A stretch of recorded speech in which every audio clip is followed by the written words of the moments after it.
Hello student, Nishan classes online tutorial में आपका फिर से स्वागत है। Hello student, this is Naveen Barodia, biology faculty of Nishan classes, Kota, Rajasthan. Last lecture में हमने अमाशय के आंतरिक जो भित्ति होती है उसकी चारों स्तरों का अध्ययन किया था तथा इसके तीनों भागों का हमने यहाँ पर अध्ययन किया था।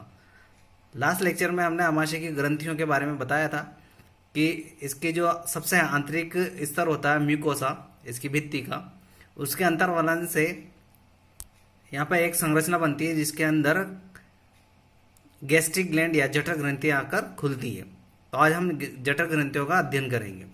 यहाँ पर आपको डायग्राम दिख रहा है। जैसे कि मैंने बोला था कि म्यूकोसा सबसे आंतरिक भाग होता है, इसका श्लेष्मिका भाग, जिसके तीन उपस्तर बताए थे मैंने।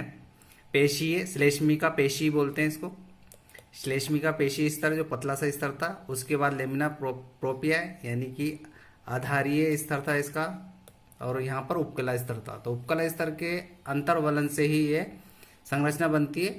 ये संरचना दो भागों में बटी होती है। यहाँ पर देखिए, यहाँ से यहाँ तक की जो संरचना है ये जठर ग्रंथि होती है, और इसका ऊपरी आधारी भाग जो होता है उसको गैस्ट्रिक पिट या जठर ग्रंथिकाएं कहते हैं, जो कि यह लाइनिंग नुमा यहाँ पर गर्त बना हुआ है, इसको बोलते हैं। तो यह भी दो भागों में बटा हुआ है अंतर्वलन, गैस्ट्रिक ग्लैंड यानी जठर ग्रंथि और गैस्ट्रिक पिट यानी जठर ग्रंथिकाओं में। तो यहाँ पर यह ग्रंथि है जठर ग्रंथि।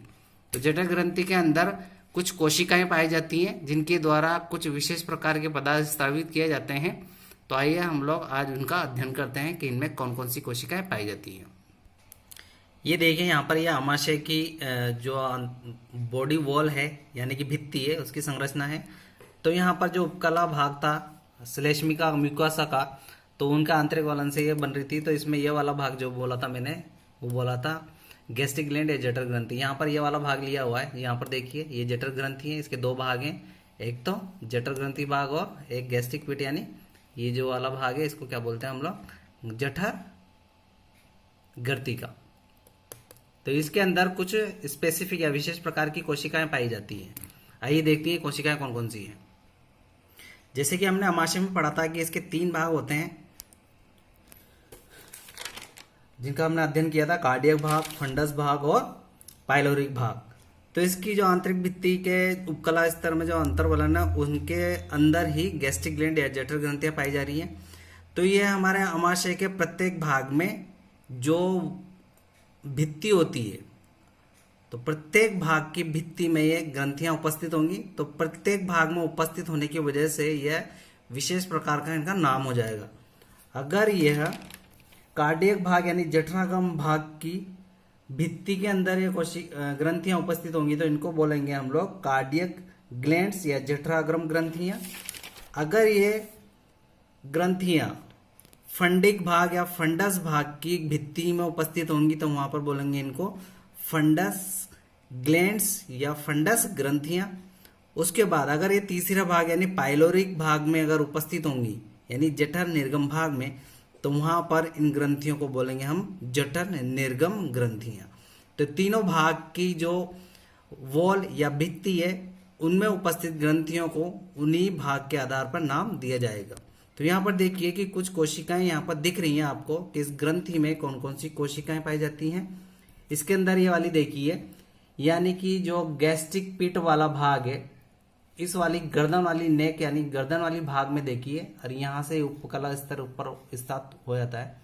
तो यहाँ पर इस गर्दन वाली भाग की जो कोशिकाएं हैं, ये दो प्रकार की कोशिकाएं हैं। यहाँ पर देखिए, सरफेस म्यूकस सेल और म्यूकस नेक सेल, दो बोलते हैं इनको, यानी आधारीय श्लेष्मा कोशिकाएं और गर्दन में उपस्थित श्लेष्मा कोशिकाएं, यानी कि दो जगह पाई जाएंगी। एक तो आधारी भाग में यहां से यहां तक जो आधार दिखेगा, और एक गर्दन वाले भाग में। तो इनका कार्य क्या होगा, श्लेष्मा को स्रावित करना। इन ग्रंथियों को हम लोग यहां पर दूसरे डायग्राम में देखते हैं। ये देखिए, यहां पर एक ये डायग्राम दिया हुआ है। ये वही वाली ग्रंथि है, गैस्ट्रिक ग्लैंड या जठर ग्रंथि है, जिसका ये गर्दन वाला भाग है और ये आधारीय वाला भाग है, जिसको म्यूकोसा लेयर बोला था, क्योंकि म्यूकोसा के अंदर ही अंतर्वलन से बन रही हैं ये वाली ग्रंथियां। तो इन कोशिकाओं को जो कि सरफेस और नेक वाले भाग में उपस्थित है, म्यूकोसा सेल बोलते हैं, सरफेस म्यूकस सेल और नेक म्यूकस सेल, यानी कि आधारीय श्लेष्मा ग्रंथियां और गर्दन में उपस्थित श्लेष्मा ग्रंथि। इन ग्रंथियों में उपस्थित जो ये दो जगह पर स्थित जो कोशिकाएं हैं इनका नाम होगा गोबलेट सेल। इन कोशिकाओं के द्वारा क्या होता है कि यहाँ पर श्लेष्मा का स्त्रावण किया जाता है, जो कि एक बहुत ही गाढ़ा और पारदर्शी द्रव होता है, जो कि अमाशय की आंतरिक भित्तियों को इनके द्वारा यानी अमाशय की दूसरी ग्रंथियों के द्वारा यानी दूसरी कोशिकाओं द्वारा स्त्रावित HCl से अपने स्व के पाचन होने को बचाती है। इसका कार्य यह है क्योंकि यहाँ पर इस ग्रंथि में और भी कोशिकाएं पाई जाती है जिनके द्वारा HCl स्त्रावित किया जाता है, तो वो HCl यानी हाइड्रोक्लोरिक बहुत एसिडिक या अम्लीय होता है, तो वह अमाशय की आंतरिक भित्ति को गला सकता है या जला सकता है। तो ये श्लेष्मा क्या करती है, यहाँ पर गोबलेट सेल इस श्लेष्मा का स्रावण करती है और अमाशय की आंतरिक भित्ति पर एक परत बना देती है मोटी श्लेष्मा की, जिसकी वजह से HCl का वहां पर कोई प्रभाव नहीं होता और अमाशय की आंतरिक भित्ति का स्वयं के द्वारा स्रावित HCl से पाचन होना बच जाता है, यानी ये स्वयं के पाचन को होने से बचाती है, इसीलिए इसे आत्मरक्षी ग्रंथि भी कहा जाता है। तो यहाँ पर हो गई ये दो, एक तो सरफेस आधार पर पाए जाने, एक गर्दन में पाए जाने वाली म्यूकस सेल है जिनको बोलेंगे हम लोग गोबलेट सेल। इसके बाद दूसरी कोशिका जो आती है वो होती है ऑक्जिंटिक सेल जिनको बोलते हैं ऑक्जिंटिक पेराइटल या हिंदी में अम्लजन कोशिकाएं इनको बोला जाता है। ये देखिए यहाँ पर पेराइटल कोशिकाएं हैं। प्रत्येक प्रकार की कोशिकाएं यहाँ पर अलग अलग संरचनाओं द्वारा प्रदर्शित की गई है ताकि अलग से पहचानी जा सके। तो पेराइटल कोशिकाएं यहाँ पर होती हैं, ये अलग ही शेप दे दीजिए इनको। पेराइटल कोशिकाओं का काम क्या होता है, इसको 3 नाम दे दिए देखो मैंने, पेराइटल, ऑक्जिंटिक सेल और अम्लजन कोशिकाएं। हिंदी के अम्लजन कोशिकाओं से यहाँ पर इसका नाम और इसका कार्य सीधा सीधा सा यहाँ पर समझ में आता है कि यह अम्ल यानी कि HCl का क्या करेंगी, स्त्रावण करेंगी। और इसके अलावा एक इंट्रिंसिक फैक्टर होता है, उसका यह स्त्रावण करती हैं। इंट्रिंसिक फैक्टर का क्या काम होता है, ये जो हम विटामिन वगैरह जो खाते हैं तो हमारे अमाशय की भित्ति के द्वारा विटामिन के अवशोषण को ये कोशिकाएं, ये जो फैक्टर हैं वो उसके अवशोषण को बढ़ा देते हैं।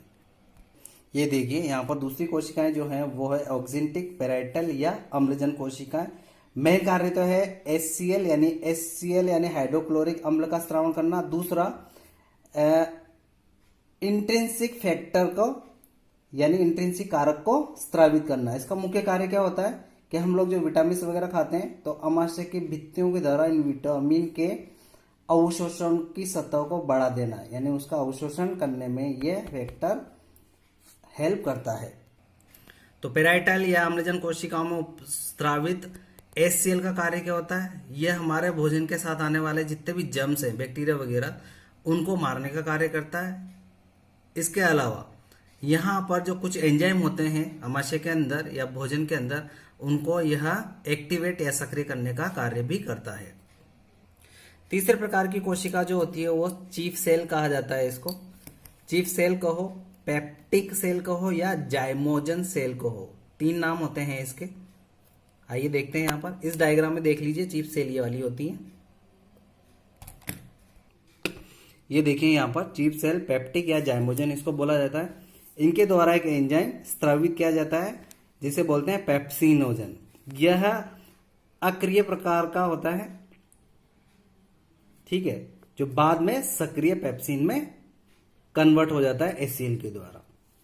तो पेप्सिनोजन हो गया। दूसरा हो गया प्रोरेनिन, जो कि क्या करता है, जो हमारे जब दूध वगैरह पीते हैं तो दूध के अंदर जो प्रोटीन होती है, कैसीन जैसे है, उसके ऊपर ये क्रिया करता है और उसको साधारण में प्रोटीन में बदलने का कार्य करता है।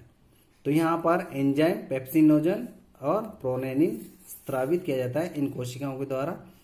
तो यह हम जो दूध वगैरह पीते हैं उनकी कैसीन पर कार्य करते हैं, यानी कि एंजाइमेटिक कार्य किया जाता है और उसको तोड़ दिया जाता है। तो यहाँ पर मिल्क का पाचन हो गया। यहाँ पर गैस्ट्रिक लाइपेज एंजाइम का भी श्रवण किया जाता है, इनका कार्य अभी पूरी तरह से पता नहीं है। तो ये होगी तीसरे प्रकार की चीफ पेप्टिक या जाइमोजन कोशिकाएं। चौथी प्रकार की कोशिकाएं यहाँ पर दिख रही हैं, यहाँ पर G सेल इनको बोला जाता है। इनका कार्य होता है गैस्ट्रिन हार्मोन का स्रावण करना। ये देख लीजिए यहाँ पर अलग ही कलर में दिखेंगे इस तरह से, ये गैस्ट्रिन हार्मोन का स्रावण करती है। तो जी सेल द्वारा सीक्रेट या स्रावित गैस्ट्रिन हार्मोन का कार्य क्या होता है कि अदर कोशिकाओं यानी दूसरी कोशिकाओं के द्वारा जो जठर रस स्रावित किया जाता है उसके स्रावण को क्या करती हैं, स्टिमुलेट करती हैं या प्रेरित करवाती है, यानी कि दूसरी कोशिकाओं के द्वारा जठर रस के स्रावण को यह प्रेरित करवाती हैं। इसके अलावा यहाँ पर एक कोशिका और देख लीजिए, 5वें नंबर की अर्जेंटाफिन कोशिकाएं कहा जाता है, जो कि डायग्राम में शो नहीं कर रखा है, मैं अभी बताता हूँ। अर्जेंटाफिन कोशिकाएं जो होती है ये सीरोटोनिन हार्मोन का स्रावण करती हैं। इसका कार्य क्या होता है कि हमारा जो अमाशय है इसकी जो मसल्स यानी पेशियां हैं इनके संकुचन को यह प्रेरित करती हैं। ये देखिए इस डायग्राम में दिख रहा है कि अर्जेंटाफिन कोशिकाएं ये होती हैं यहाँ पर, ठीक है। इनका कार्य क्या होता है कि हमारा जो अमाशय है इनकी पेशियों में संकुचन को प्रेरित करती हैं। तो इस प्रकार अमाशय की भित्तियों में जो जठर ग्रंथियां हैं उनमें ये निम्न प्रकार की कोशिका पाई जाती हैं। प्रत्येक के द्वारा कुछ पदार्थ स्रावित किए जा रहे थे और प्रत्येक का एक विशेष कार्य था। यहाँ पर जो अमाशय के द्वारा जठर रस स्रावित किया जाता है, तो यानी संपूर्ण कोशिकाओं के द्वारा जो भी पदार्थ स्रावित किए जाएंगे उनको संपूर्ण पदार्थों को आपस में मिलाकर हम लोग गैस्ट्रिक जूस या जठर रस कहा जाता है। तो यहाँ पर हमने क्या क्या पढ़ा कि जठर रस के अंदर यानी अमाशय के द्वारा संपूर्ण कोशिकाओं की यानी संपूर्ण ग्रंथियों की कोशिकाओं द्वारा जो स्रावित किया जाएगा उस रस को ही हम लोग क्या कहेंगे, जठरीय रस या गैस्ट्रिक जूस कहेंगे। तो यहाँ पर देखो कौन कौन सी कोशिकाओं के द्वारा क्या क्या स्रावित हो रहा था। यहाँ पर HCl स्रावित हो रहा था, pepsinogen, prorennin, lipase, gastric lipase, gastrin, intrinsic factor और इसके अलावा कुछ श्लेष्मा।